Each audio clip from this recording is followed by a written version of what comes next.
Hi friends विराजिस kitchen की स्वागतम सुस्वागतम। ఈ రోజు మన lunch box recipe coconut rice చేస్తున్నామండి। కోకోనట్ రైస్ కి ఎప్పుడు మనం పెరుగు పచ్చడి చేస్తామండి, దానికి బదులుగా ఈ రోజు ఒక కర్రీ చేస్తున్నాము। అది సస్పెన్స్ మధ్యలో చెప్తానండి। ఇంకెందుకు ఆలస్యం, మాట్లాడుతూ చేసేద్దాం, చూసేద్దాం రండి। మన కోకోనట్ రైస్ కావాల్సిన పదార్థాలు చూద్దాము। కొబ్బరి పాలతోనే చేసేది కాబట్టి మనం కొబ్బరి పాలు తీసుకున్నాము। అలాగే 3 ఎర్రగడ్డలు తీసుకున్నాను, కొద్దిగా పుదీనా, కొద్దిగా కొత్తిమీర, ఒక 5 పచ్చిమిర్చి తీసుకున్నాను, అలాగే కొద్దిగా జీడిపప్పు తీసుకున్నాను। ఇక్కడ మసాలా దినుసులు తీసుకున్నానండి। బిర్యానీ ఆకులు 2 తీసుకున్నాను, లవంగాలు ఒక 5, చెక్కలు ఒక చిన్నవి 2 తీసుకున్నాను, మరాఠీ మొగ్గ ఒక 2, అలాగే కల్పాసి అంటారు కదండి రాతి పువ్వు, అది కొద్దిగా తీసుకున్నాను, 3 యాలక్కీలు తీసుకున్నాను, ఈ మరాఠీ మొగ్గ తీసుకున్నాను, ఇది ఒక 3 తీసుకున్నాను, అలాగే జాపత్రి కొద్దిగా తీసుకున్నాను, అలాగే 1 టమాటా తీసుకుంటున్నామండి ఇక్కడ। దాంతో పాటు అల్లం వెల్లుల్లి పేస్ట్ కూడా అండి, అది రెడీ చేసి పెట్టుకున్నాను। ఇప్పుడు ఇది 1 వీక్కి వస్తుంది నాకు। అలాగే రైస్ తీసుకున్నానండి, ఈ గ్లాస్తో 2 గ్లాసులు తీసుకున్నాను రైసు। ఇప్పుడు ఈ రైస్ని ఫస్ట్ కడిగి బియ్యం నానబెట్టేస్తాము। ఫస్ట్ మనం బియ్యం కడుక్కునేస్తాము। బియ్యం కడిగి నానబెట్టేసినామంటే రైస్ బాగుంటుందండి।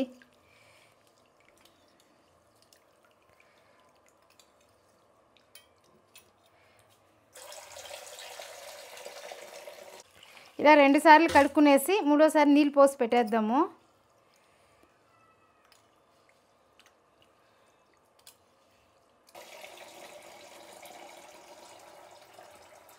ఇప్పుడు నీళ్ళు పోసి పక్కన పెట్టేద్దాం। మన ట్రిక్ తెలుసు కదండి, ముందుగానే మనం కుక్కర్ పెట్టుకునేసి స్టవ్ పైన మళ్ళీ అన్నీ తరుక్కుంటాం, అది వేడెక్కే లోపల। ఈరోజు అలానే చేస్తున్నాము।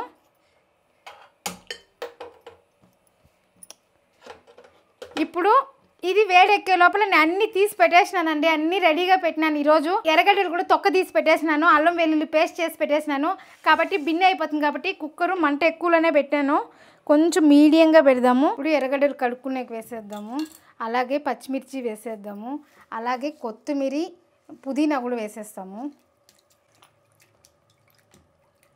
ఇప్పుడు ఎర్రగడ్డలు కట్ చేసుకుందాం।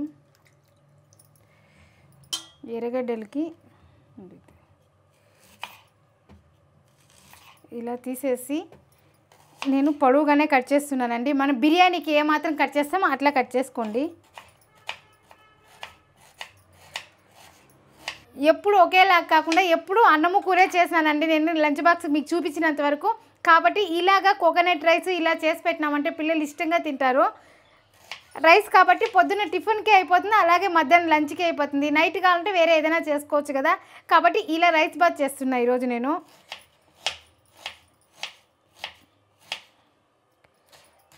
ఈరోజు లేట్ అయిందండి నాకు లంచ్ బాక్స్ చేసేకి, గిన్నెలు కానీ కడగలే, రాత్రి పడుకునింది లేటే, కానీ నేనేం పనినూ చేయలేదు, ఫాస్ట్గా చేయాలి, ఇక్కడ వంట చేసేసి నేను గిన్నెలు కడగాలి కాబట్టి చూడండి ఎర్రగడ్డ ఇట్లా 2గా వేసేసి దాన్ని ఇట్లా కలిపేసి ఇప్పుడు కోస్తున్నాను నేను। వీళ్ళు ఎంతమంది ఇలా కోస్తారు?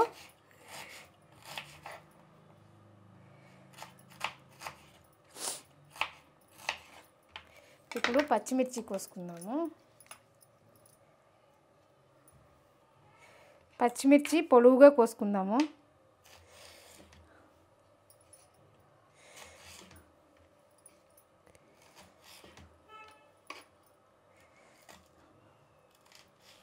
ఇది కారం తక్కువ ఉండేట్టుగా ఉందండి, కోసేటప్పుడే తెలుస్తుంది, కొంచెము కారం లేనట్లుగానే ఉంది కాబట్టి ఇంకొక 3 మిరపకాయలు వేస్తున్నాను, ఎందుకంటే దీనికి కారం వేసేలేదండి, ఈ పచ్చిమిర్చినే కర్రీ చేస్తాం కాబట్టి అర్థం కారం అన్నా ఉంటేనే రైస్కి బాగుంటుంది। ఇప్పుడు ఇవన్నీ కట్ చేసుకున్నాము, ఇప్పుడు కుక్కర్ వేడెక్కింది, దీనికి ఆయిల్ వేసుకుందాం। ఇది రైస్ బాత్ కాబట్టి కొద్దిగా ఆయిల్ పడుతుంది, అలాగే కొద్దిగా నెయ్యి వేస్తున్నాను। ఇప్పుడు ఆయిల్ వేడెక్కింది, మసాలా దినుసులు వేద్దాం।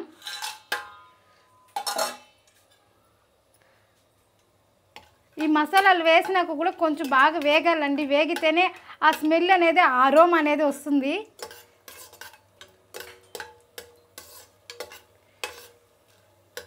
ఇప్పుడు జీడిపప్పు వేసుకుందాము, జీడిపప్పు కొద్దిగా వేగినాక మళ్ళీ ఎర్రగడ్డలు వేద్దాం।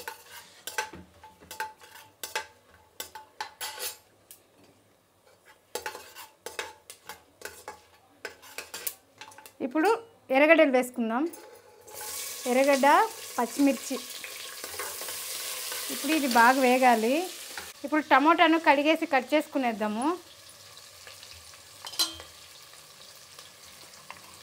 ఈ తొట్టిని తీసేద్దాం. ఇప్పుడు దీన్ని సన్నగా పొడవుగా కట్ చేసుకుందాం.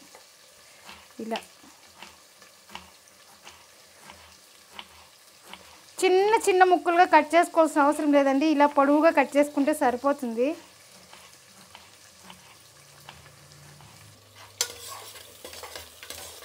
ఇప్పుడు ఎర్రగడ్డలు బాగా వేగాలి. ఇప్పుడు అల్లం వెల్లుల్లి పేస్ట్ వేద్దాము. 1 స్పూను 1.5 స్పూన్ వేస్తున్నానండి అల్లం వెల్లుల్లి పేస్టు. ఇప్పుడు బాగా దీన్ని వేయించుకుందాము. ఇది ఇంకా కొంతసేపు వేగాలండి. ఆ లోపల మనము పుదీనా కొత్తిమీర కూడా కట్ చేసుకునేద్దాము.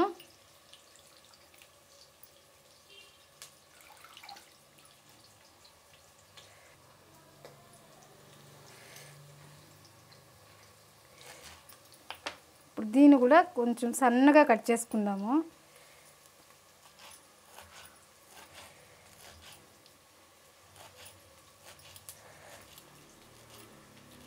చూడండి ఎర్రగడ్డలు వేగినాయి. ఇప్పుడు టమాటా వేద్దాము.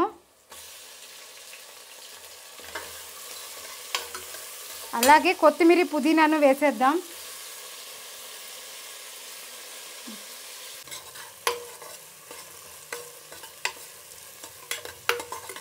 టమాటా కొంచెం బాగా మగ్గాలి. కొద్దిగా కల్లుప్పు వేసాను. ఇది బిన్నె వేగుతుంది టమాటా.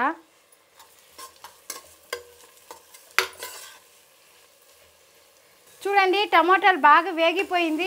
మనము ఈ గ్లాసు 2 గ్లాసులు బియ్యం తీసుకున్నానండి. కాబట్టి ఈ గ్లాసుతో 4 గ్లాసులు నీళ్లు అంటే టెంకాయ పాలు వేసుకోవాలి. కాకపోతే నేను ఇక్కడ 3 గ్లాసులు టెంకాయ పాలు వేస్తున్నాను, 1 గ్లాసు నీళ్ళు వేస్తున్నాను. ఎందుకంటే చాలా ఎగుటుగా అనిపిస్తుందండి. అదొక్కటే వేస్తామంటే అది మీ ఆప్షను. మీరు టెంకాయ పాలు ఎక్కువగా పోసినా తింటారు అంటే చేసుకోండి. ఈ పాలకి నేను 1 టెంకాయ పాలు పట్టినానండి. కాబట్టి తిక్కుగా ఉంది. నేను 1 గ్లాసు నీళ్ళు వేస్తున్నాను, 3 గ్లాసులు టెంకాయ పాలు వేస్తున్నాను, అలాగే 2 గ్లాసులు బియ్యం వేస్తున్నాను. ఇప్పుడు దీన్ని పోసుకునేస్తాము. ఇప్పుడు 3 గ్లాసులు వేసినాం కదండి, ఇంకొక గ్లాసు నీళ్ళు. ఇప్పుడు దీన్ని బాగా కలుపుకుందాము. అలాగే కల్లుప్పు అప్పుడే కొద్దిగా వేసినామండి, రుచికి సరిపోదు కాబట్టి ఇంకొంచెం కల్లుప్పు వేసుకుందాం. బియ్యం కూడా నేను ఇక్కడ వడగేసుకునేసినాను, ఎందుకంటే నీళ్ళు కరెక్ట్గా పెట్టినానండి. మనం ఇంక దీంతో ఏమైనా కొంచెం ఎక్కువగా పడిందంటే అన్నం మెత్తగా అయిపోతుంది. కోకోనట్ రైస్ అంటే పల్లపలాని ఉండాలండి, చాలా మెత్తగా ఉంటే కూడా బాగుండదు. కాబట్టి నేను ఇట్లా వడగేసుకునేసినాను బియ్యము. ఇది బాగా నీళ్లు ఉడకాలండి. ఉడికేటప్పుడు బియ్యం వేయాలి. నేను మామూలుగా రైస్ బాతుల కంటే పక్కన వేడి నీళ్ళు పెడతా ఉంటాను. కాకపోతే ఇది టెంకాయ పాలు కదా, పక్కన పెట్టినామంటే అది టెంకాయ పాలు విరిగిపోతుందేమో అని భయంతో నేను ఇలా వేసానండి. ఇలానే వేసుకోవాలి టెంకాయ పాలు అయితే. అదే మళ్ళీ మనం నీళ్ళు అయితే ఈ పక్క పెట్టుకొని వేడి చేసుకొని ఉండొచ్చు. మీరు ఈ స్టేజ్లోనే ఉప్పు ఏమైనా తక్కువ ఉందని చూసుకోండి. చూడండి బాగా నీళ్ళు ఉడుకుతూ ఉంది ఎసురు. ఇప్పుడు వేసుకుందామండి బియ్యము. ఈ స్టేజ్లో వేసుకోవాలి. ఎప్పుడు రైస్ బాతులు చేసుకున్నాను ఇలా వేసుకుంటేనే టేస్ట్ అనేది బాగుంటుంది. చాలామంది అట్లే నీళ్ళు పోస్తారు, అట్లే బియ్యం వేస్తారండి, చప్పగా ఉంటుంది. మీరు కావాలంటే నేను చెప్పిన తప్పు అయితే మీరు ట్రై చేసి చూడండి. అలా ట్రై చేసి పాడు చేసేద్దండి. అలా అని మీ హస్బెండ్ దగ్గర మీరు తిట్లు తినద్దండి నేను చెప్పినాను అనేసి. కాకపోతే చాలా వీడియోలు చూసినానండి, నీళ్ళు పోస్తారు, తిరుగుబాతు పెడతారు, నీళ్ళు పోస్తారు, అట్లే బియ్యం వేస్తారు, అట్లే ఉడికేది కూడా లేదా అట్లే కుక్కర్ మూత వేస్తారండి. కాకపోతే అలా చేస్తే మాత్రం నేను చాలాసార్లు చేసినాను, అలా చప్పదనం వచ్చింది.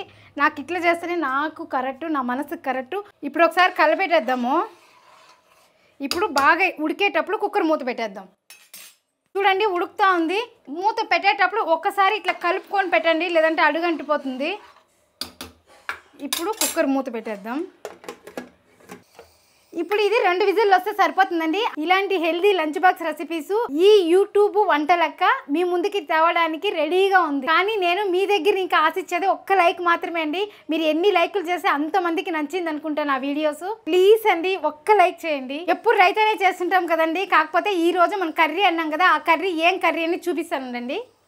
అదేంటి మన పెళ్ళిళ్ళ స్టైల్ గుత్తొంకాయ కర్రీ. ఇప్పుడు మన గుత్తొంకాయ కావాల్సిన పదార్థాలు చూద్దాం. ఇక్కడ గుత్తొంకాయకి నేను 1/2 కేజీ తీసుకున్నానండి. నేను చెప్పాను కదండి పొద్దున్న రైస్ బాత్ చేసేసినామంటే పొద్దున్నకి అవుతుంది, మధ్యాహ్నంకి అవుతుంది అనేసి. ఇప్పుడు ఈ కర్రీ ఉంటే నైట్ చపాతీకి అవుతుందండి. కాబట్టి నేను ఇక్కడ 1/2 కేజీ అప్పుడే ఒక విజిల్ వచ్చేసింది. కాబట్టి నేను 1/2 కేజీ ఇక్కడ వంకాయ తెచ్చినానండి. ఇప్పుడు ఈ మసాలా కర్రీకి నైట్ మీరు చపాతీ చేసుకోవచ్చు, దానికి దోశ చేసుకున్నాను, చాలా బాగుంటుంది. ఇదే కర్రీనే నైట్కి కూడా ఈరోజు అడుగుతాడు, 1 కర్రీతో 3 పొద్దులు పోగొట్టేసినావు కదా అంటారు. అవును, ఇంకా మంచిగా ఉంటుందండి ఈ కర్రీ, చాలా బాగుంటుంది, టేస్టీగానే ఉంటుంది. మా వాళ్ళు ఇష్టంగాను తింటారు కాబట్టి నేను అందుకే ఈరోజు 1/2 kg గుత్తొంకాయ చేస్తున్నాను. 3 ఒత్తులకి ఇదే కూర. ఇప్పుడు స్టవ్ ఆపేద్దాం. ఇప్పుడు స్టవ్ అంటించుకుందాము. అలాగే మన గుత్తొంకాయకి మసాలా రెడీ చేసుకుందాం. మసాలా ఏమేమి మీకు చెప్పనే లేదండి, చూస్తాం రండి. మన మసాలాకి ఏమేమి కావాలో చూడండి. పల్లీలు కొద్దిగా తీసుకున్నాను, పల్లీలు, నువ్వులు, ధనియాలు, కొద్దిగా కొబ్బరి అండి. ఇప్పుడు ఈ 4 పదార్థాలు వేయించుకునేద్దాం. ఇప్పుడు ఈ పల్లీలు వేయించుకుందాం. ఫస్ట్ పల్లీలు కొద్దిగానే తీసుకున్నానండి, ఎందుకంటే మనం కొబ్బరి వేస్తాము, నువ్వులు వేస్తాం కదా, కాబట్టి కొద్దిగానే పల్లీలు తీసుకున్నాను. పల్లీలు కొద్దిగా వేగాలి, మళ్ళీ ఒక్కొక్కటే వేసుకొని అది వేయించుకుందాము. ఇప్పుడు పల్లీలు అర్ధం వేగిందండి, నువ్వులు వేసుకునేద్దాము. ఇక్కడ నేను తెల్ల నువ్వులు తీసుకున్నానండి. నువ్వులు వేసేదాని వల్ల టేస్ట్ అనేది చాలా బాగుంటుంది, కాకపోతే వేడి అవుతుందని నేను నువ్వులు ఎక్కువ వేయనండి. అలాగే ధనియాలు సిమ్లో పెట్టుకొని వేయించుకోవాలండి. అలాగే కొబ్బరి తురుము, చిన్న చెక్క, 1 యాలక్కి, 3 లవంగాలు ఇది వేసి వేయించుకునేద్దాము. సిమ్లో పెట్టుకొని వేయించుకోవాలండి, ఎక్కువ మంట పెట్టకూడదు, మాడిపోతుంది. మాడిపోతే టేస్ట్ మారిపోయా.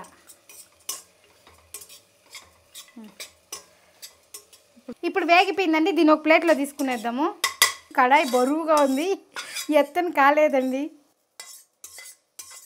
ఇది కొద్దిగా చల్లారనిద్దాము. ఇప్పుడు మనము ఇక్కడ అల్లం వెల్లుల్లి పేస్ట్ వేసినాం కదండి, ఇందులోనే నేను పౌడర్ చేసుకుంటున్నాను. ఇప్పుడు మన గుత్తొంకాయకి కట్ చేసుకుందామండి. ఇక్కడ తొట్టిమిల్లు కొంచెం పెట్టేసి పైన కొద్ది తీసేస్తున్నానండి, ఈ మాత్రం కట్ చేస్తున్నాను. దీన్ని 4 భాగాలు చేసుకుందాము. ఇట్లా కోసుకునేటప్పుడు చూసుకోండి ఏమైనా పుచ్చులు ఉన్నాయో ఏమనేసి. మళ్ళీ కూర అంతా చేసేసినాక మనకు కనిపించిందంటే తినబుద్ధి కాదు, మళ్ళీ ఇష్టమే అవదండి తినేదానికి, కాబట్టి చూసుకోండి. ఇప్పుడు నీళ్ళలో వేసేద్దాము. ఆ నీళ్ళల్లో కొద్దిగా కల్లుప్పు వేస్తాను. మీరు అప్పుడే తిరుగుబాతు పెట్టేటంటే ఉప్పు వేయాల్సిన అవసరం లేదండి. అన్నీ అలానే కట్ చేసుకుందాము. ఇలా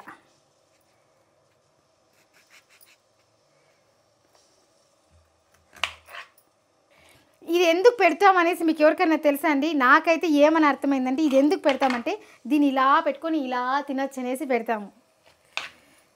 నేనైతే అలానే తింటానండి. ఇప్పుడు అన్నీ ఇలా కోసుకునేద్దాము. ఇది అన్నీ మనం మసాలా రెడీ చేసుకుంటే భిన్న అయిపోతుందండి ఈ వంకాయ కర్రీ అనేది కూడా.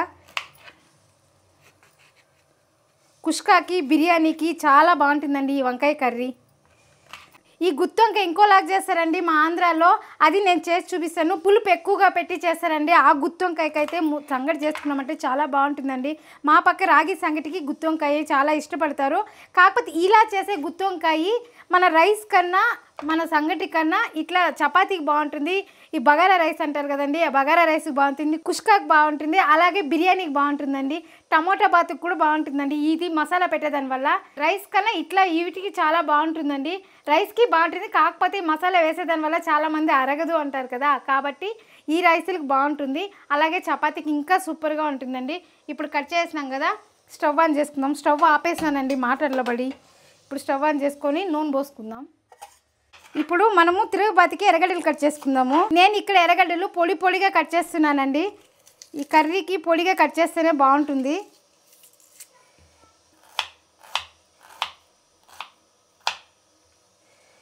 ఇలా పొడిగా కట్ చేసుకుందాము.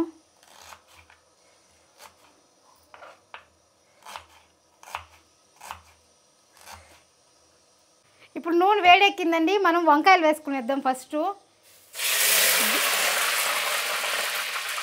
దూరంగా ఉండి వేసుకోండి, నీళ్ళల్లో ఉండిన వంకాయలు కదా, నూనెలో వేస్తే మన పైన పడుతుంది.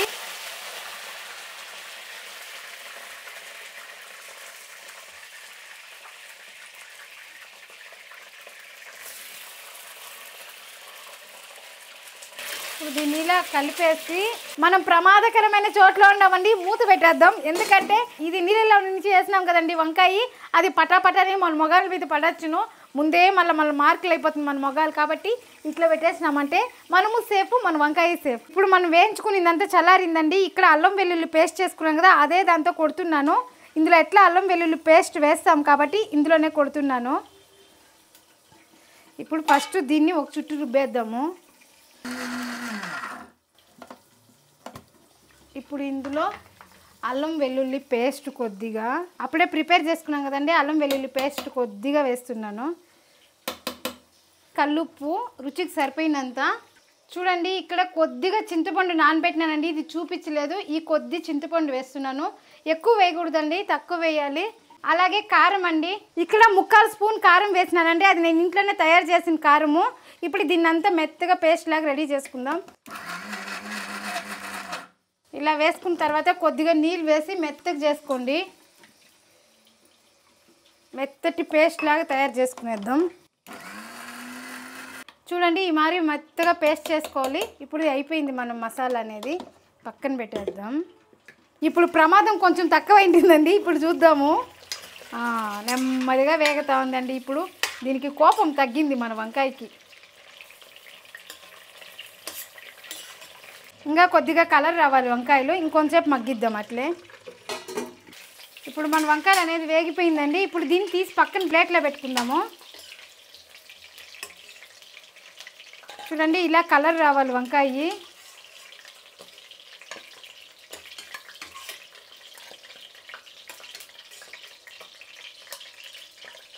ఇప్పుడు ఇదే నూనెలోనే ఎర్రగడ్డలు కరివేపాకు వేసుకుందాము.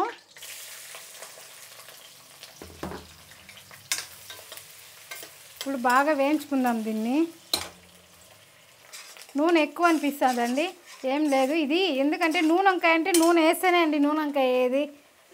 చాలామంది నూనె వంకాయ చేస్తారు, అట్లే పెనంలో నూనె కానీ కనిపిస్తుంది అట్లే వేయించేస్తారు. కాకపోతే అది టేస్ట్ బాగుండదండి. ఇలా చెయ్యండి, మీ ముందర బిర్యానీ పెట్టినా వేస్ట్ అంటారు. ఇప్పుడు ఎర్రగడ్డలు వేగింది, మసాలా వేసేద్దాము.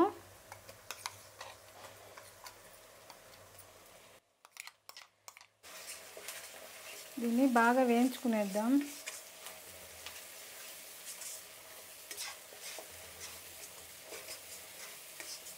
మా సైడ్ ఇలా ఇంకా 3 రకాలు చేస్తారండి. దాంతో ఒక రకం చేసి నేను యూట్యూబ్లో అప్లోడ్ చేసిందని చూడండి. అలాగే ఇంకా 2 రకాలు ఉందండి, అది ఈజీగా అయ్యేలాగా ఉంటుంది. అది నేను చేసి చూపిస్తాను. అది రైస్కి రాగి ముద్దకి చాలా అంటే చాలా సూపర్గా ఉంటుందండి. అది చేసి చూపిస్తాను మీకు. మీరు కామెంట్ చేయండి అక్క అది చేసి చూపియండి అనేసి నేను చేస్తాను. ఇది కలబెడతా ఉండాలండి, లేదంటే అడిగంటేస్తుంది. మన పల్లీలు నువ్వులు అన్నీ వేసినాం కదా, అది అడిగంటిస్తుంది. చూడండి తెలుస్తుంది. కాబట్టి దీన్ని కలబెట్టుకుంటూ ఉండాలి. ఇప్పుడు వంకాయ వేసుకునేద్దాం. దీనికి చాలా గట్టిగా పెట్టుకోకూడదు, చాలా పల్చగా చేసుకోకూడదండి.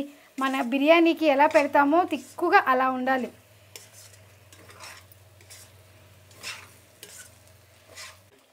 ఇప్పుడు మన గుత్తొంకాయ మసాలా వేగిపోయిందండి. ఇప్పుడు నీళ్ళు వేసుకుందాము.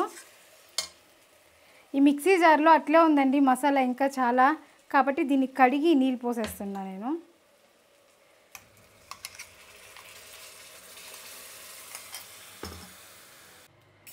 చూడండి నేను నీళ్ళు ఎక్కువ వేసుకోలేదు, తక్కువ వేసుకోలేదు. ఇప్పుడు ఇది ఉడికే గుందరికి మనకు తిక్కుదనం అనేది వచ్చేస్తుంది.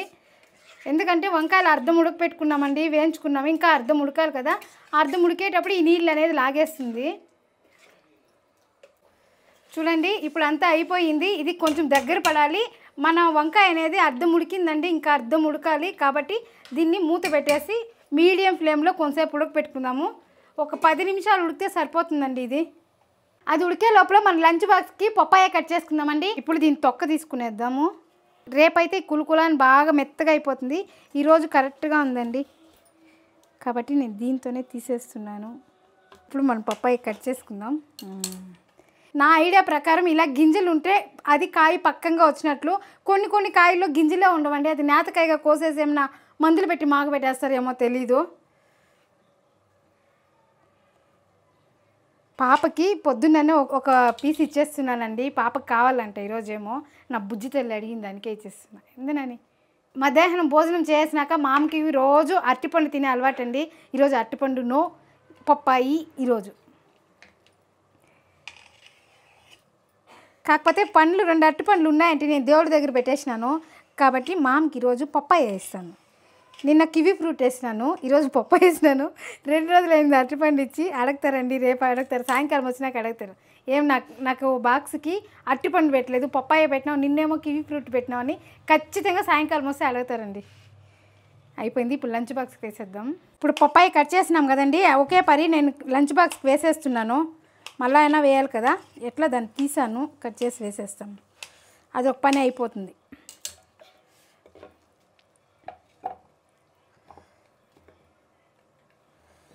అంతే అండి, మన ఫ్రూట్ రెడీ చేసేసినాం. ఇప్పుడు మన నూనె వంకాయ కర్రీని చూద్దామండి ఎంతవరకు వచ్చిందో. ఆల్మోస్ట్ అయిపోయి ఉంటుందండి, నేను చెప్పాను కదా అయిపోయి ఉంటుందని. చూడండి బాగా నూనె అంతా పైకి తేలుకునింది, బాగా ఉడుకుతూ ఉంది.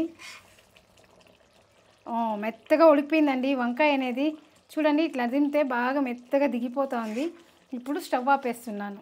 ఇప్పుడు మన లంచ్ బాక్స్కి రెడీ అయిపోయిందండి. లంచ్ బాక్స్కి వేసుకునేద్దాము. కోకోనట్ రైస్ రెడీ అయిపోయింది, అలాగే గుత్తి వంకాయ రెడీ అయిపోయింది. ఇప్పుడు బాక్స్కి వేసేద్దాం. మూత తీస్తాం.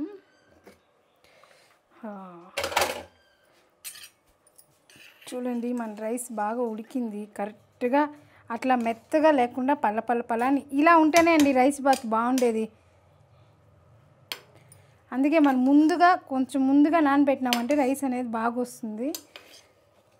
ఇప్పుడు అంతా కిందది పైది అంతా మిక్స్ చేసేసినామంటే అంతా కలిసిపోతుంది. ఎందుకంటే జీడిపప్పులు అంతా పైనే తేలుకునేసింది. ఇప్పుడు మన బాక్స్కి వేసుకునేద్దాము.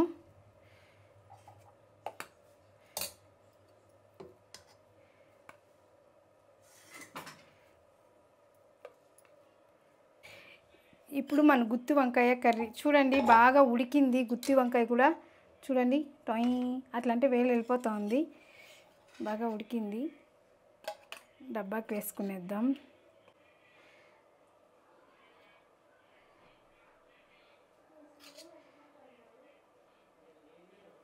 అలాగే మనం ఫ్రూట్స్ కూడా పెట్టుకునేద్దాము. చూసారు కదండి మన లంచ్ బాక్స్.